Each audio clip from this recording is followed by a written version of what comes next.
Good evening, everybody, and welcome to the Metaphysical Hour. And tonight is October 28th, 2016. I'm Julia Cannon, and tonight I have with me Suzanne Spooner, and you're on location in San Francisco. Is that right? Yeah, Suzanne? I'm lucky Oh my gosh! to be visiting friends just outside of San Francisco. How cool! What's it like up there right now? Right now it's beautiful. It's been rainy, which I guess they've needed some of that. But yesterday we were out and about around San Francisco, and it was sunny and beautiful. Oh, how nice. And it's been very nice here too. So I love it because last week it was cold, and I guess somebody heard me and they sent warmth. So it was so nice. I love it. That's nice. So I'm excited about our show tonight. So let me give out the call-in number if anybody wants to call in with any questions about our subject matter tonight. And that is 1-888-627-6008. 1-888-627-6008. Suzanne has so wonderfully conceded, everyone say, been willing to join me tonight to discuss this topic. It's been one that I have been seeing like ever since just right after Mom passed. I mean, it started up actually pretty quickly. And I just let it go. And I've just kind of watched things, and people have sent me messages, or people have just, it just kind of just kept going and going. And then now it's like, you know what, that's it. and the topic being people channeling Dolores. Is that? Exactly. Yeah. That's, we was going to get to that point here. But yes. Oh, you want me to say it? What was? Okay. Yeah. But yeah, it's, everybody, and one thing, it's like, right away, and I didn't have a problem with, people saying, okay, she's coming through and helping practitioners and coming through sessions and things like that. And that's, and I don't doubt that she is, and people were sending messages as to what she's saying and things like that. And that's all fine. Because it was like, I guess, and I apologize for my stammering right now. I'm trying to get a place here. It'll come in. This topic, like I said, it's personal. Yeah. It is personal. I think sometimes people don't quite take that into account. So let me take over for just a minute. Would that be all right? That'd be wonderful. Okay. So, this ability that many of us have, all of us have, of being able to tap into other realms, other dimensions, manifest in lots of different mediums. Some people do automatic writing. Some people use a pendulum. Messages come in dreams. A certain song will play just at the right time with exactly the lyrics that you need to hear. We do it in hypnosis in our QHHT sessions all the time. And there's channeling. So channeling is one way that we can tap into information, to connecting in with those who have passed. And I think in a great degree, all of that, when it comes down to it, you're connecting into what I might call the collective consciousness. And then you get into what is that, right? Because people can really dissect that down to an identity. And what do you think about that? on the whole thing in general, or on like you're tapping into we all do this. We all tap into this higher level of ourselves, or the high self, the subconscious. There's so many names: collective consciousness, God self. Absolutely. It's not a rare thing for anybody to do, I don't think. Well, no, and they've been telling us this is what you're supposed to be doing. This is what, these are our abilities, and this is what anybody can do, and they want us to do them, and they want us to do it. Period. This is where we're going, and we've been saying for years, these are your rightful abilities, and if you don't see them coming in, you're just not looking, really. You're not seeing. Because they'll come in many ways, and all the things that you were listing, all the different ways that people are communicating with the other side. See, those are just different mechanisms of communicating. And I'd like to go into those we can a little bit, because I'd like to educate people a little bit on those. Sure. That's great. Because that's what they are, like the automatic writing. And we've got, some authors with books on these topics, on some of these, like the automatic writing. Sherry Cortland has several books. All of her books have been through automatic writing. And Carolyn Greer Daly, it's with her guides with automatic writing. Everything is all about that, and it's how it came to them and everything. And they even do workshops and teach how to do it. But it just goes right past you. It's just coming through you. So it's like bypassing the conscious mind, and it goes right on to the paper. So, see, in the pendulum, you do the pendulum. And how would you describe what happens there? Well, when I use that, I use a pendulum and a chart. This is my own process, and it happened many years ago. And what I found with that very early on was that there was a feeling of the message coming through me, not from me, just like you said.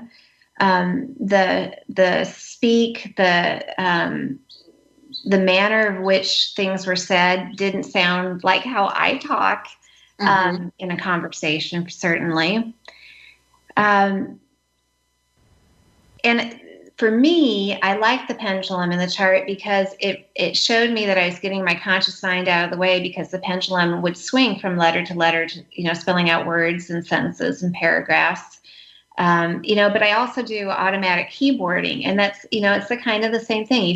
You kind of center yourself and, maybe ask a question in your mind and just let the thoughts come. It's kind of like when we give that great tip to our clients in QHHT sessions, just say the very first thing that comes to mind. And that's, what you write out or type out if you're on a laptop.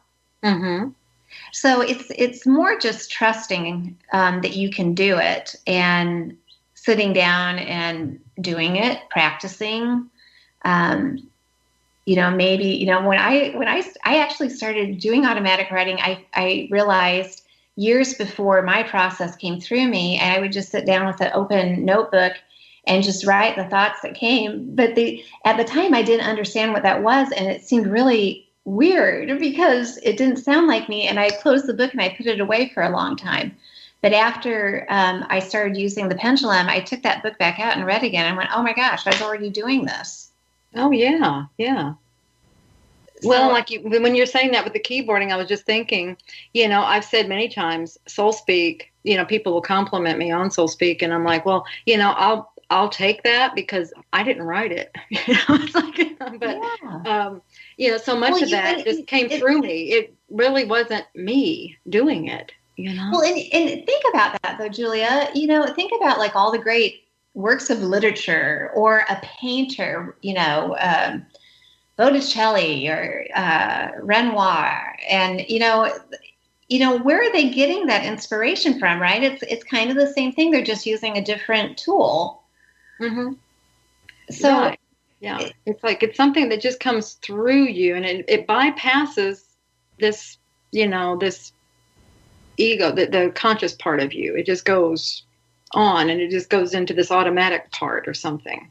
Right. But, here's where I'll say, here's where I'm mindful when I'm teaching people how to do this, or when I'm doing my own messages, or I'm listening to others, does the information feel like it's based in love? Mm-hmm. Yes. Is it, if it makes me feel good to listen to it or to read it, that to me is a great indication that I'm onto something solid.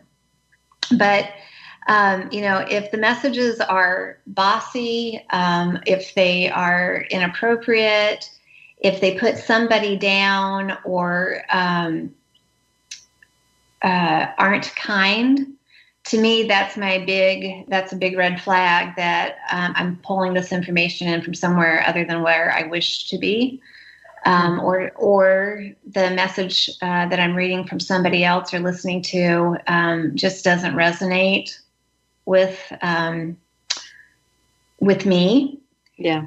So I think, you always have to be mindful. You can't just, assume, I guess, you sit down and your conscious mind isn't going to pop in and, have some egoic thoughts or misinformation. That's just never going to happen. I think you always have to be mindful and discerning. Right. And that was a point that I was going to make here as we got into the channeling part of it, is that you have to always remember that there's a filter there, and that is the conscious mind, because this is going through there.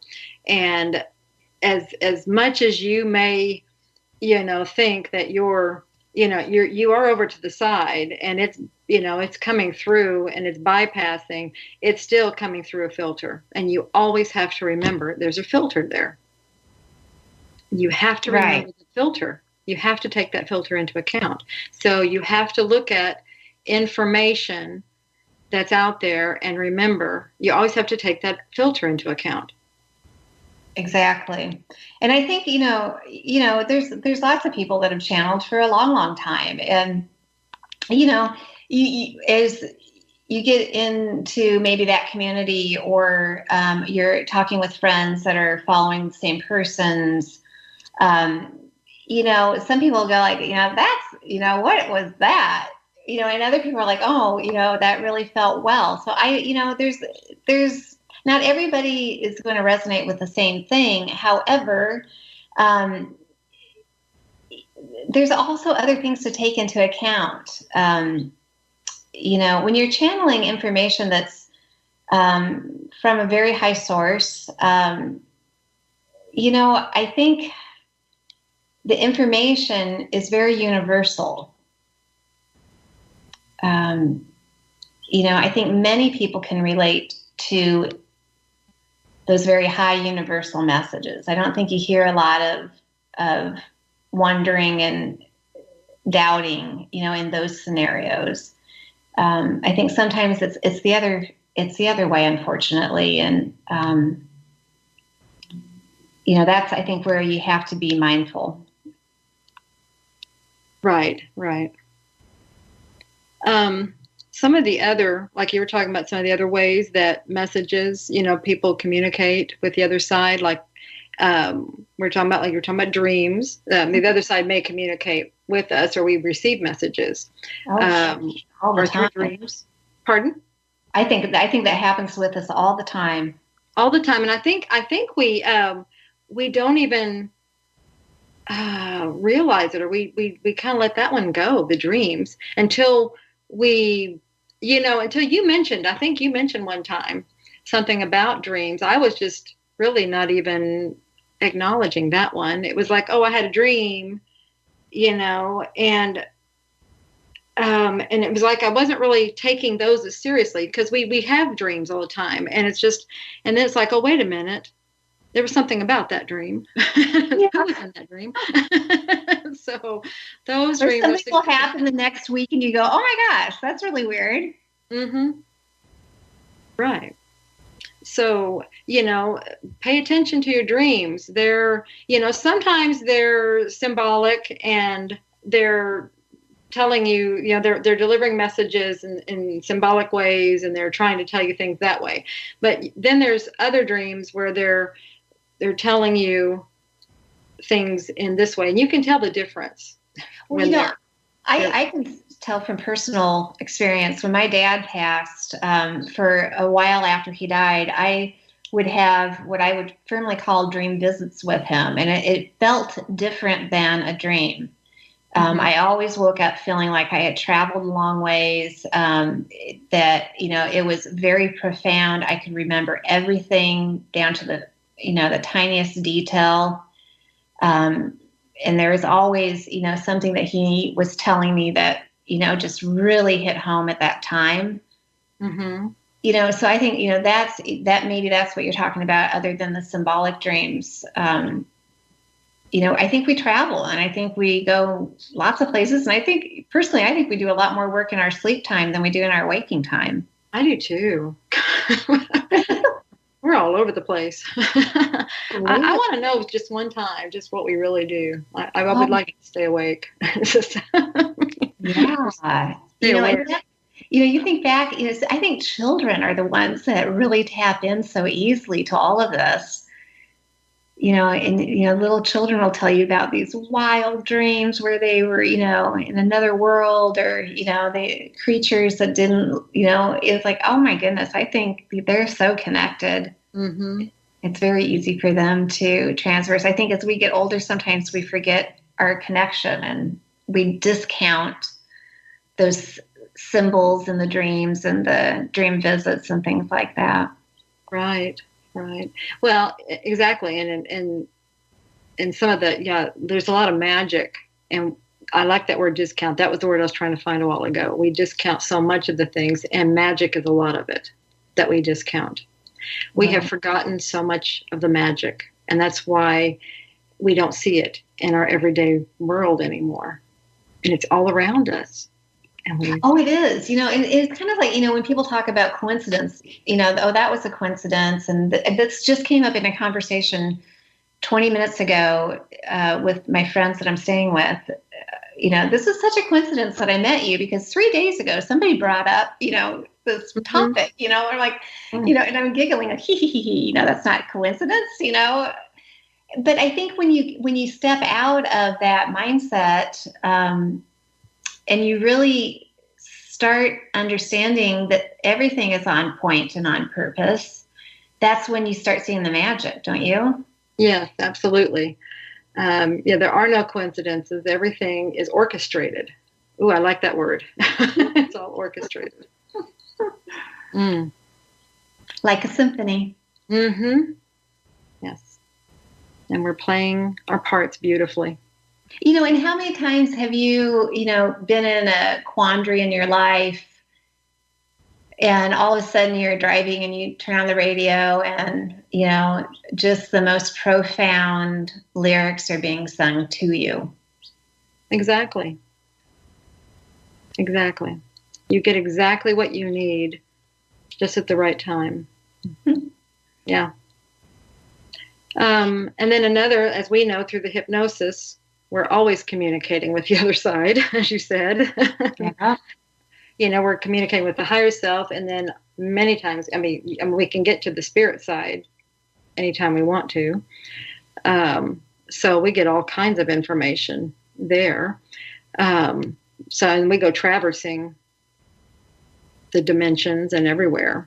So, and that's, I think, when the practitioners talk about the, on the official forum, when they're sharing stories where Dolores has popped into sessions, and that it's always, when that happens in my sessions, I'm always like, all right, cool, that's great, and I listen to it, and I always assume there's a possibility, and for the most part, they're just very sweet, kind messages, right? Mm-hmm. And I think, like in other sessions where people are tapping into their loved ones, I think that usually resonates a little bit more because they're so connected to that one. But again, if somebody is in a session with me and they're saying, so-and-so is here and they want to talk to you, I still consider it's going through my client's filter. You have to be mindful of, not taking everything just at, I'm losing the word I want to use. You just can't take for granted, right? I mean, you want to be mindful of the information, I guess. Right, absolutely.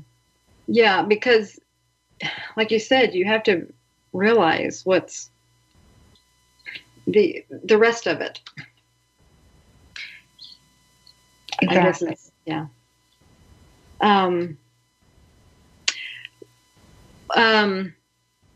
And then I guess that takes us to, the larger part here is, because there's that, and then we get to this next part. Maybe before we get here, we have a caller on the line, with a question about the method you use, the methods of communication. So I guess we can ask, I'm not completely sure what she's asking here, so we'll let her explain it real quick. Okay, so Linda, if you can explain exactly what you're asking, okay? Hi. Well, hello. Thank you for taking my call. I've read many books, and I'm so fascinated with anything that the late Dolores Cannon wrote. But I'm not a therapist yet or anything practitioner or anything, but I'm just curious. I'm an empath and an angel card reader, etc., and everything. And I guess what I'm asking is, could we? I don't even know how to ask it. I'm so sorry. No problem.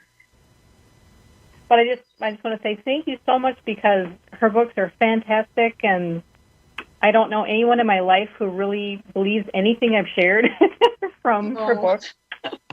But I feel like this is what I want to say. If I share, I feel like awake, but the people around me are not. So I don't know if that's why they're around you. Right. Can I address that a little bit? Yes, absolutely. Okay. Hi, Linda. This is Suzanne. We were just discussing this with friends that, people feel like that nobody around them is into this stuff or open to this stuff. And I will tell you, though, in my sessions, so many times I get people that say that, what it has shown me is that I think many, many people are into this, are open and willing to look at it. They may not be talking about it because they're afraid, of repercussions or how people might view them. But, I think, just speaking to people in public, having in sessions, being on airplanes, talking to people that just come across my path each day, almost everybody will say, this really weird thing happened to me once. So everybody's got a story. And I really think, when you're around your friends, if, you can just drop some seeds and just see, what they do with it, like, I read this and that was kind of interesting. And you might be surprised, how much they really do know about it or are willing to talk about it. Yeah, or they may be open to it, yeah. Yeah. And I think that's important. I think that helps, awaken, others. Maybe, the first couple times they hear about a certain book, let's take a Dolores book. And, by the third time, I've heard people say, gosh, I had this book recommended to me for so many times, I finally decided to read it. So I think they just, sometimes we need breadcrumbs dropped, and maybe that's what you do, Linda. Maybe you drop the breadcrumbs that help waken those up around you. Oh, thank you. That's inspiring. Thank you. You're welcome. You bet. Yeah. Okay, so on to the next one is actually the channeling. And if we want to define that a little bit further, in channeling, there are different types. And in one of our authors actually defined them, Stuart Wilson, in Beyond Limitations. He defined as like there's deep trance channeling and the fully aware conscious channeling. And the deep trance channeling is very few people do that. Another one of our authors does do that, and that's Blair Styra from New Zealand. And he's one of the very rare that will actually get up and move around. Have you seen him do that? Yes. Yeah. Blair is amazing. Isn't he? It's like, because most of the ones that you'll see do that will stay in one position. They'll just sit and with their eyes closed, and it's like their consciousness leaves, and then the other entity, comes in, and they are just completely, their consciousness is completely removed. But he actually gets up and moves around. Actually, he gets up and jumps around and runs around and everything, and his eyes are open and stuff. And that was a thing that he actually had to work on for quite a while. In fact, he made a decision. He said, I'm not going to do this until I can do that. So I'm not going to be sitting there in a chair with my eyes closed. That just looks weird to an audience. It looks weird to people, period. I don't like that. It looks scary. So I just don't want to do that. So he just kept doing it until he could make his eyes be open and he could move around, until he could have it to where the other being could use his body, and it was like an experiment and stuff. So that was really cool. But that's the deep trance, that's one form. And then this other one is the fully aware conscious channeling. And then that's the one that's very prevalent where, and to me, that's really, these others are forms of that, I would think, like the automatic writing and the pendulum, and they are all just other forms of that, those are forms of that, because it's like the conscious mind is still there. It just kind of steps to the side and the other moves through, but you're still aware of everything that's going on, and you're aware of what's happening, what's coming in at the same time. And it's kind of like there's a monitoring system going on. And I know, like when I'm doing it, it's like you're seeing it, and I try not to touch it. In fact, that was like a pact that I made with them. I said, I will repeat, at first it was a repeating. I would repeat what I would hear. And I said, I promise I will not touch it. I won't. I will keep it pure. And then now it just comes through. It'll just, I don't have a chance to touch it. It comes so fast, So, but touching, you mean filtering it through your conscious mind? Right. I won't change it in any way. Oh, gotcha. Okay, cool. So, and that's what I meant by that. You have to always consider that filter there. There's always a consciousness there. There's always a filter there. So because that conscious mind is there, and it can affect it. Something else I noticed, like for me personally, when, and I would like your input on this too, like when you do the pendulum, and anybody else who does anything like this, if I'm connected to the question or the outcome, like if it's something that of a personal nature, it's like it's something I want, and I'm right. To it. It's really hard for me to get detached, and I can feel myself in there, and so that one I don't rely on the information coming through. I just don't know. I'm very skeptical of the information that comes in. How do you feel about that?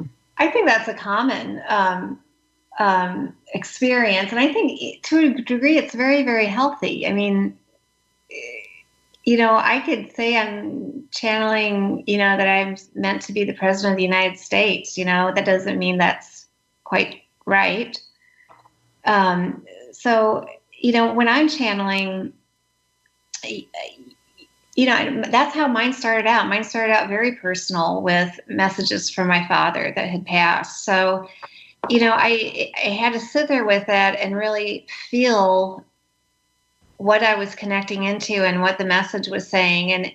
And for me, I became very familiar with that feeling.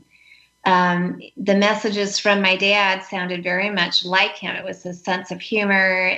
It was, similar points of view that he had while he was on Earth, but he also had this beautiful global perspective on himself, on his life experiences, on his family, that he didn't have as easily, I would say, towards the end of his life here. Mm-hmm. So, I don't know.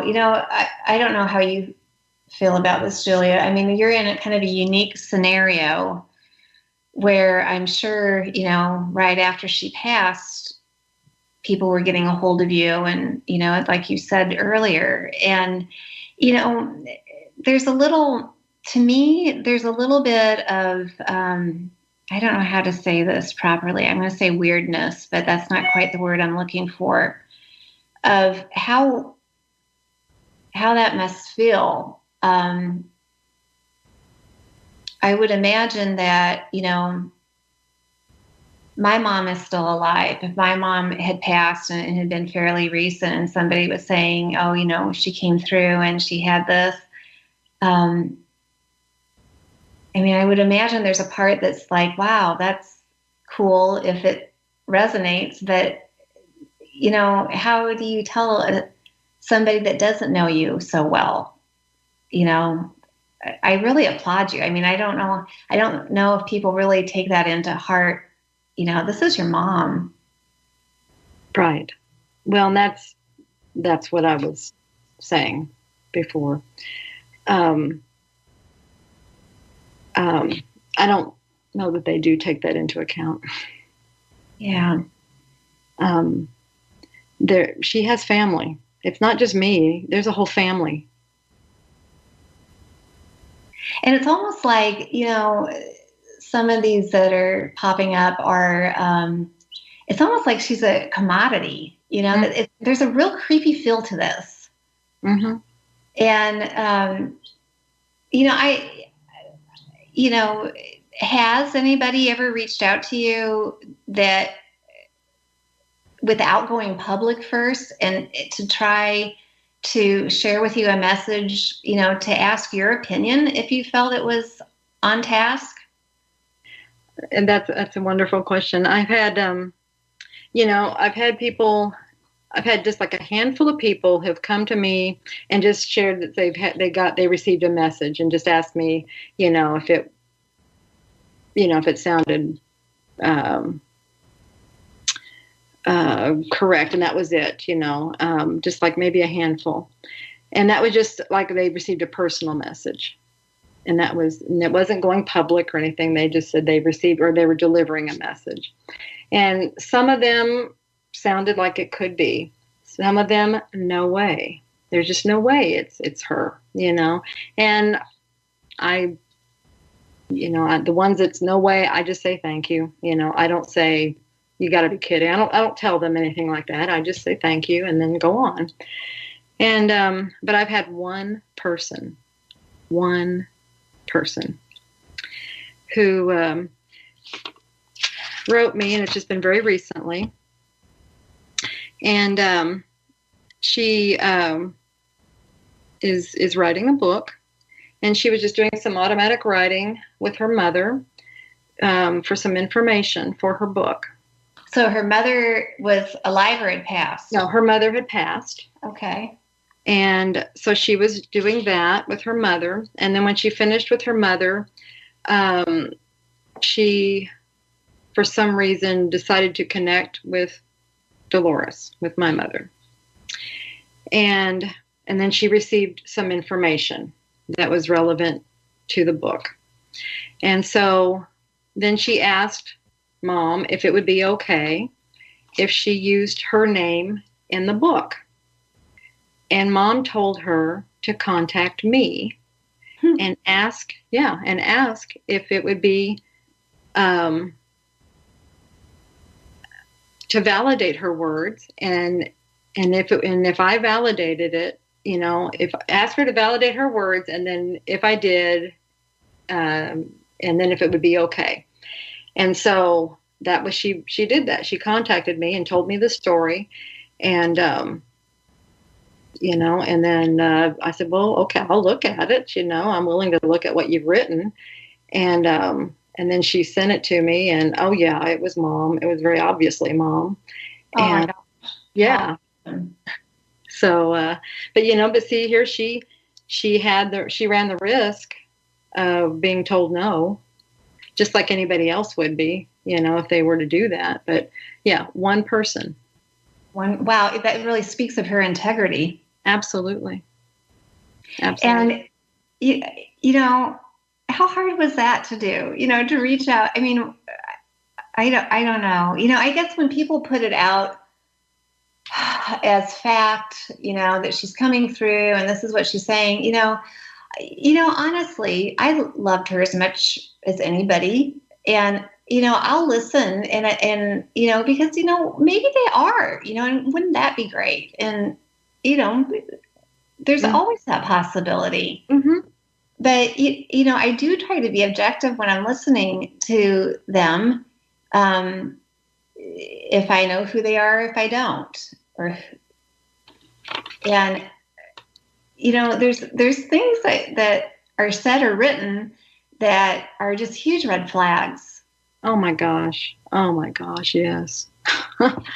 They usually pop up very early in the conversation, what it is. And it's like, oh, wow. Never in a million years would I imagine that Dolores would say that. Mm-hmm.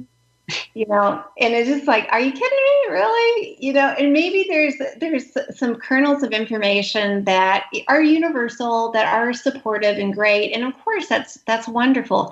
But then, there's the blaring flags of things that are just so blatantly not her. And to me, that just makes me step back and go, yeah, I don't think so on this one. Right. And that's where I really want everyone I want people to think and use their own discernment. I mean, if you ever knew Dolores, if you were ever around her, if you ever listened to her, if you ever anything, you know what words she used. And more importantly, you know what words she didn't use. Yeah. Well, and unfortunately, I think you also have to take into account people that put that out, what's their motivation? Mm-hmm. And that's, gets into the left, ego thing. And unfortunately, it's just, we're in kind of a weird, chaotic time on Earth. And I think some of this is, it's that too. It's, showing different sides of reality, I guess. And, some people are on one side and some people are somewhere else. But it's so heartwarming to hear that somebody had the integrity to contact you privately and ask, put themselves on the line. My gosh, that must have been, that's courageous, I guess. Very courageous. That's what I told her. Well, and her whole subject matter is very courageous. And so, and Mom even told her she was very brave. And so, and she's a very brave soul. All the way around. So, well, from one trailblazer to another, I think. Absolutely. In fact, that was a lot of the information. That's what was said in the email, was that they were both trailblazers and way showers. So see, you picked up on that. I channeled that just now. Mm-hmm, I think so. Oh, that's funny. Mm. Well, that was. I think these others, maybe they don't have bad intention, but it's just, it still makes you feel yucky. When the red flags pop up, it just is like, ooh, how can you really validate anything that's said then? Well, exactly. Yeah, exactly. I mean, yeah. When you find one major thing, and then the whole thing, to me, it knocks the whole thing off. Okay. And yeah. So, in your point of view, have you heard from anybody or seen or read anybody that you felt that was on point other than this one person? Not yet.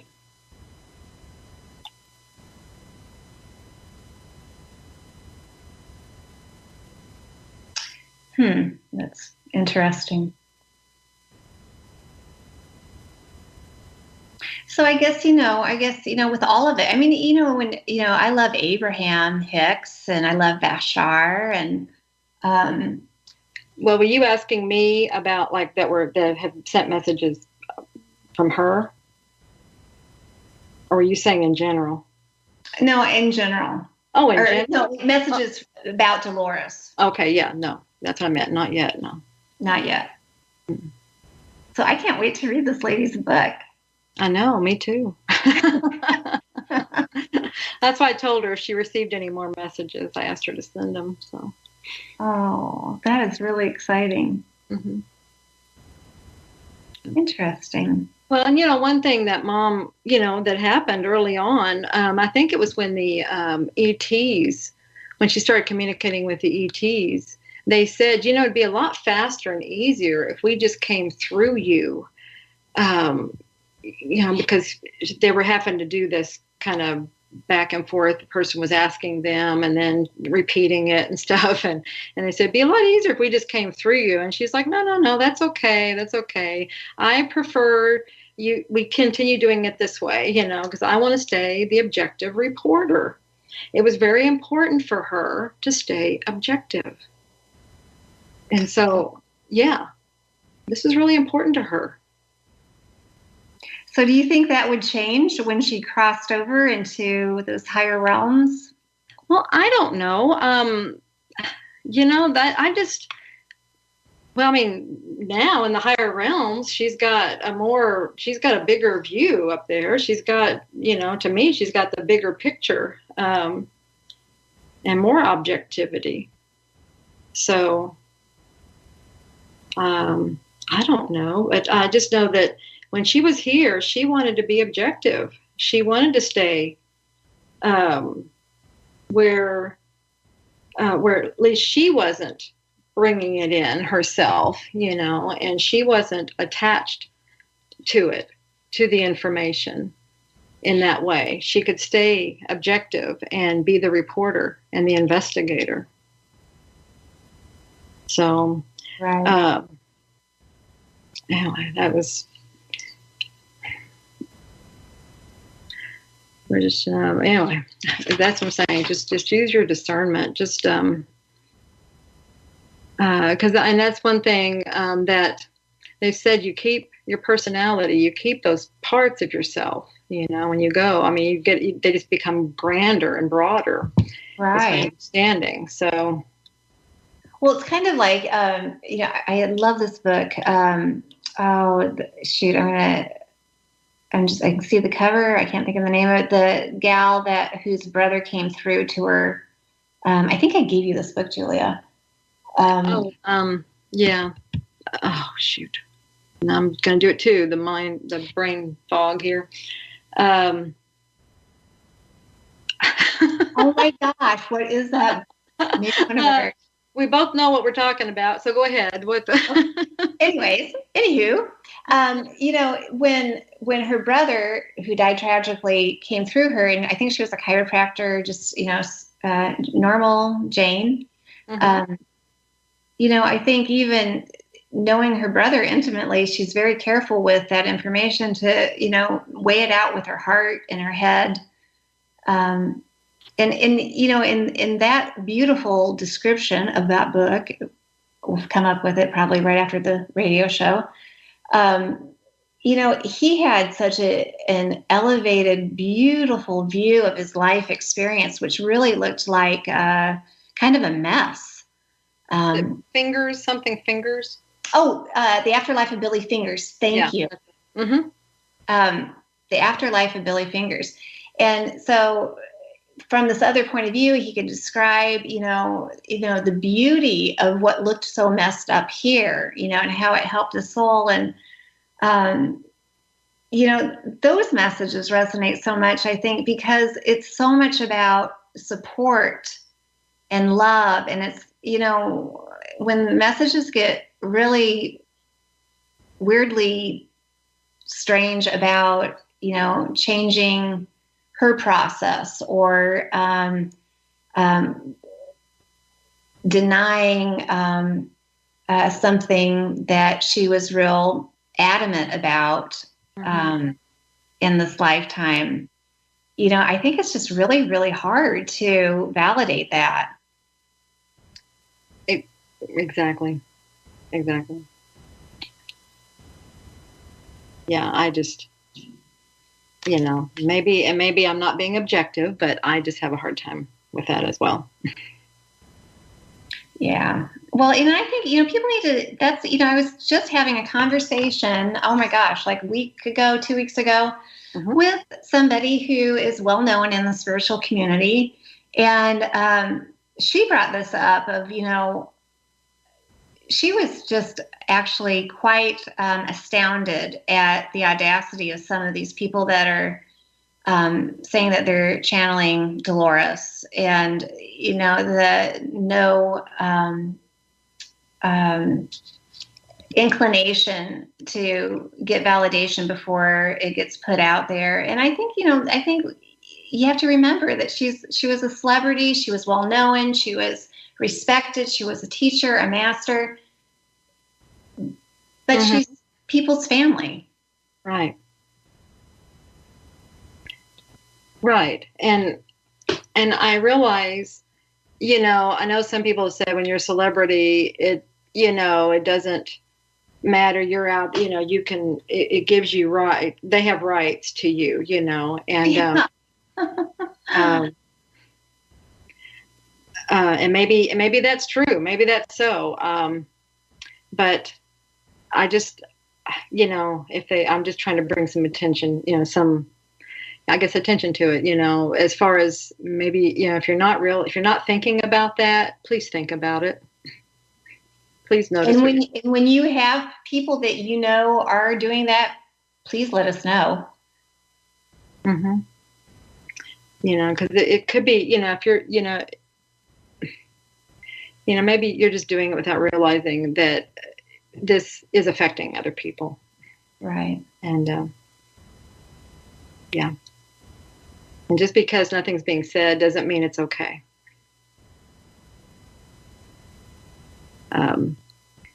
So, and I was just like, it's time to set the record straight. Well, and if I can just say, I'm a friend of yours, but I have been in the community in different capacities, and I really admire how you take this in. I don't think I could be as graceful about it, but I really have seen you look at it from all sides and try to do and say the best thing. So I just want to tell you that I'm impressed with you on that. Oh, well, thank you. Thank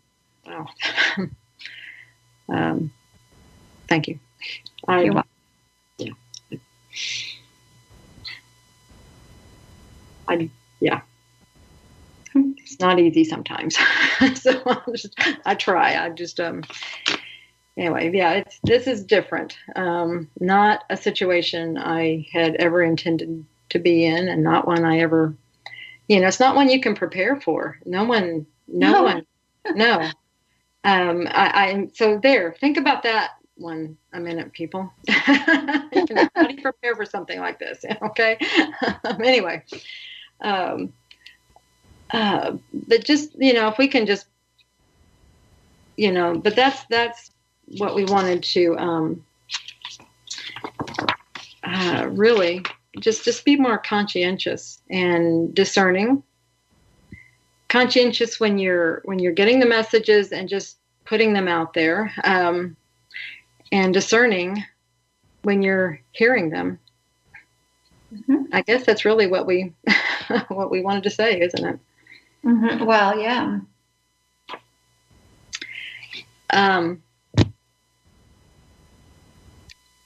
Yeah. Okay, and then our other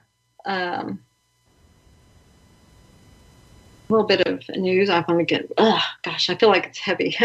Just want That's okay. That's okay. Hey, do we have time for one more caller or no? I don't know if we have one. You do have. We do. It's Ron Head. Oh, he's still on there. Okay. I'm sorry. Well, Ron. Hi, Ron. Are you still there? Hi. I just the reason I called is 5 minutes ago. I think you were talking about the afterlife of Billy Fingers. Okay. Right? Yeah, we remembered the name of the book. But you also do a type of.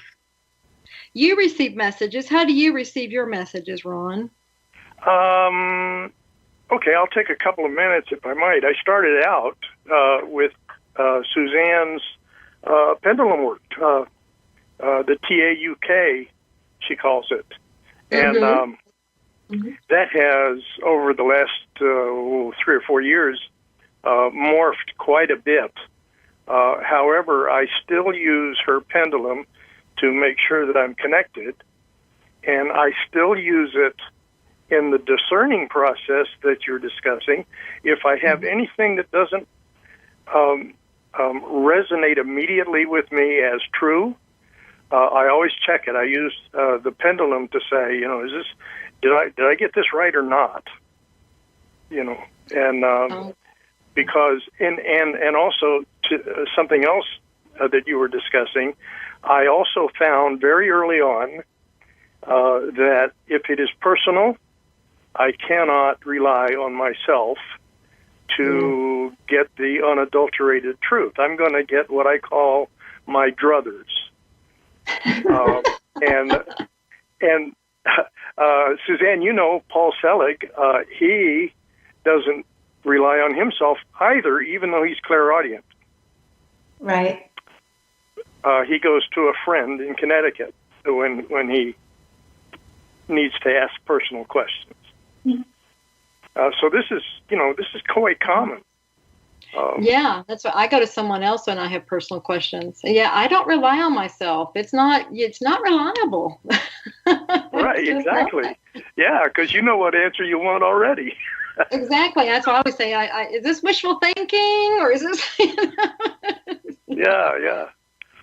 Mm-hmm. So. Yeah, but this is a very, very interesting topic. I think it's been a wonderful show. Thank you. Thank you so much, Ron. I'm sorry I kept you on hold. I thought you were just having the name of the book, and I knew we had figured it out. So I apologize for keeping you on hold. Yeah. Okay. Well, thank you for taking the call. Sure. Thank you. Bye, Ron. Bye. Well, very quickly, the other thing I wanted to talk about was Mom's next book. I am working on it, and so, I mean, it's still in the beginning stages.